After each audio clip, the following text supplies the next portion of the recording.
రక్షణ అనేది మనం కష్టపడి సంపాదించడానికి అదొక జీతం లాంటిది కాదు. అది మనం ఫ్రీగా తీసుకునే గిఫ్ట్ అంతే. మనం ఫ్రీగా పొందుకోవాల్సిన గిఫ్టే తప్ప మనం ఏదో కష్టపడితే వచ్చేది కాదు.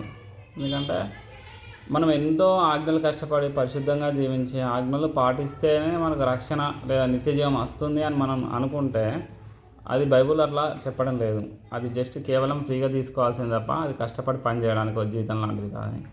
రోమా 4వ అధ్యాయం 4వ వచనంలో పని చేయవానికి జీతము రుణమే కానీ దానమని ఎంచబడదు. పని చేస్తావు, నువ్వు పని చేస్తే నీకు వచ్చేదాన్ని అది దానంగా తీస్తా అంటే తీసుకుంటారా ఆ జీతాన్ని? లేదు, అది రుణం. నువ్వు ఖచ్చితంగా ఇవ్వాల్సిందే. దానంగా ఇక నీకు ఫ్రీ ఇస్తా అంటే ఒప్పుకోవు. పని చేస్తే ఆ జీతాన్ని నువ్వు రుణపడి ఉన్నాడు ఆ జీతం ఇచ్చేది అతను నీకు.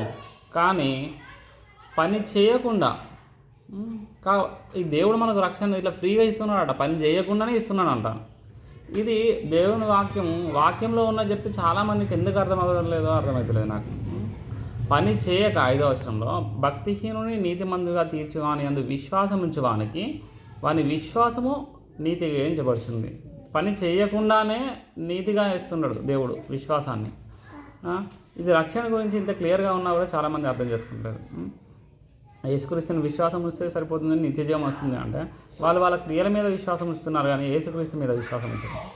కేవలం యేసుక్రీస్తు మన కోసం చనిపోయి తిరిగి ఉండాలి. ఈ క్రిస్మస్ టైంలో ఒక గిఫ్ట్, ఫ్రీ గిఫ్ట్ ఇస్తున్నాడు దేవుడు. ఆయన నమ్ము, నీకు నిత్యజీవం ఉచితంగా ఇస్తా అంటున్నాడు. ఫ్రీ గిఫ్ట్ను అందరూ కూడా మన గొప్పతనానికి పోయి నరకానికి వెళ్ళిపోవడం కాకుండా మనల్ని మనం తగ్గించుకొని ఆ ఫ్రీ గిఫ్ట్ని పొందుకున్నాం.